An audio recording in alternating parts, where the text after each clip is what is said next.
انس بن مالک رضی اللہ تعالی عنہ سے روایت ہے کہ نبی کریم صلی اللہ علیہ وسلم نے فرمایا، تم اپنے سامنے یا اپنی دائیں طرف نہ تھوکا کرو، البتہ بائیں طرف یا بائیں قدم کے نیچے تھوک سکتے ہو۔ صحیح بخاری حدیث نمبر 412۔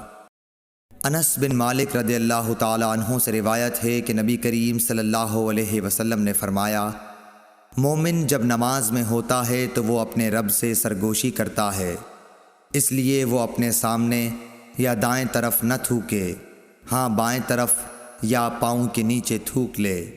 صحیح بخاری حدیث نمبر 413۔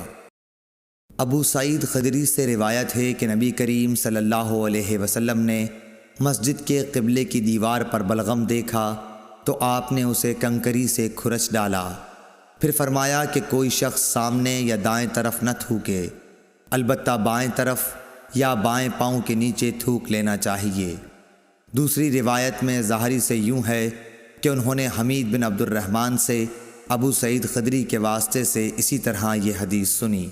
صحیح بخاری حدیث نمبر 414۔